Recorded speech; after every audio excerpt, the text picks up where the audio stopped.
एक बूढ़े भिखारी। हर दिन एक भिखारी दरवाजे के पास आकर भीख मांगता था और घर का मालिक हमेशा घर के बाहर आते ही उसे देखकर फिर जाया करता। कई बार उसके लिए गालियां भी बकता। वो कहता, तू जिंदा ही क्यों है? पूरी जिंदगी ऐसे ही भीख मांगेगा क्या? धरती का बोझ क्यों बना बैठा है? और कभी कभी उस भिखारी को गुस्से में वह धक्का भी मार दिया करता। इतना कुछ हो जाने के बावजूद अधिकारी के मुंह से सिर्फ यही निकलता कि भगवान भगवान तुम्हारे पापों को माफ करे। एक बार सेठ को धंधे में बड़ा नुकसान होने की खबर मिली। सेठ बहुत परेशान था कि तभी उसके दरवाजे पर वही भिखारी आया। गुस्से में अपना आपा खोते हुए सेठ ने उस भिखारी को पत्थर दे मारा। पत्थर लगने के कारण भिखारी का सर फूट गया और उसके सर से खून बहने लगा। फिर भी दर्द से कराहते हुए भिखारी ने इतना ही कहा, भगवान तुम्हारे पापा को माफ करे। भिखारी वहाँ से चला गया। सेठ सोच में पड़ गए। भिखारी को पत्थर मारा, फिर भी उसने सिर्फ प्रार्थना की। सेठ का गुस्सा शांत हुआ। भिखारी का रहस्य जानने के लिए सेठ ने भिखारी का पीछा करना शुरू कर दिया। भिखारी जहाँ जहाँ जाता सेठ उसके पीछे जाता।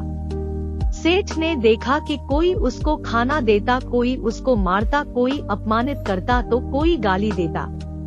लोग भिखारी के साथ चाहे जैसा व्यवहार करते, लेकिन भिखारी सबके लिए एक ही प्रार्थना करता, भगवान तुम्हारे पाप माफ करे। अब रात होने को आई थी। भिखारी अपने घर जाने के लिए लौटा। वो अपने घर पहुंच गया, लेकिन सेठ अब भी उसका पीछा कर ही रहा था। एक पुरानी टूटी हुई खटिया पर एक बूढ़ी औरत लेटी हुई थी। काफी कमजोर और बीमार लग रही थी। वह भिखारी की पत्नी थी। अपने पति को वापस आता देख वह खाट से उठ खड़ी हुई। पत्नी ने अपने पति के भीख वाले कटोरे में देखा, उसमें सिर्फ आधी बासी रोटी थी। उसे देखकर वह बोली, आज बस इतना ही मिला? और हाँ, आपके सिर से खून निकल रहा है, ये चोट कैसे लगी? बूढ़ा भिखारी बोला, आज बस इतना ही मिला, किसी ने कुछ दिया ही नहीं। सबने गालियाँ दी और एक नए पत्थर भी फेंकना, इसीलिए मेरा सर फट गया। एक गहरी ठंडी सांस लेकर बूढ़ा भिखारी फिर से बोला, यह मेरे ही पापों का फल है।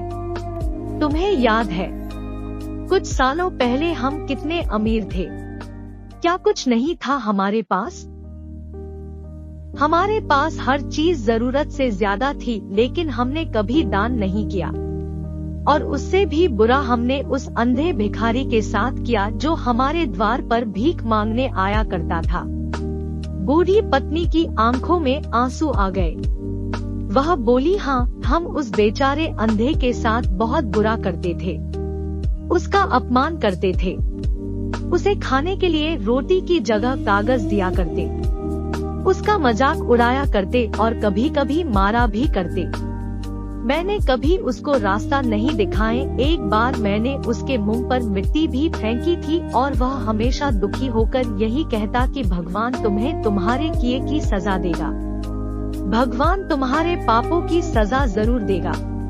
उसका श्राप सच हुआ और हम इस दुख भरी जिंदगी में आ गए। भिखारी बोला, हाँ, उसका श्राप सच हुआ, इसलिए मैं किसी को बद्दुआ नहीं देता। चाहे कोई मेरे साथ कैसा भी बर्ताव करे, मैं हमेशा उसके लिए प्रार्थना करता हूँ।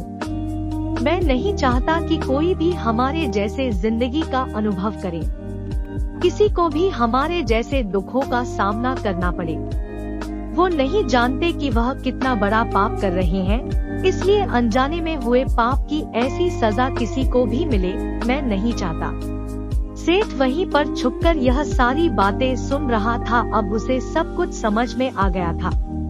भिखारी और उसकी पत्नी ने वह आधी रोटी मिल बांट कर खाए और भगवान को धन्यवाद बोलकर सो गए। अगले दिन बड़ा भिखारी फिर से भीख मांगने गया। सेठ के घर के पास जाते हैं। सेठ ने पहले से गरम रोटी या उसके लिए निकाल कर रखी थी। उसे देते हुए सेठ विनम्रता से बोला, माफ कर दीजिए बाबा, उसे बहुत बड़ी गलती हो गई। बूढ़ा भिखारी बोला, भगवान तेरा भला करे। इतना कहकर वह आगे निकल गया। इस कहानी से जो सीख लेने लायक है वह बड़ी ही सिंपल है कि आदमी चाहे किसी के बारे में बुरा कहे या भला करे, लेकिन भगवान सिर्फ कर्म के हिसाब से उसको फल देता है। क्या हुआ अगर भगवान नहीं दिखता है, लेकिन यह बात बिल्कुल सच है, उसके खाते में सबका हिसाब बहुत बहुत पक्का होता है। इसलिए जब किसी के लिए कुछ भी करो तो अच्छा ही करो। दोस्तों, आज की कहानी कैसा लगा कमेंट करके बताइएगा। अच्छा लगा तो वीडियो को लाइक और चैनल को सब्सक्राइब कर लीजिएगा। तो फिर मिलते हैं अगले वीडियो में और एक नई कहानी के साथ। तब तक के लिए बाय।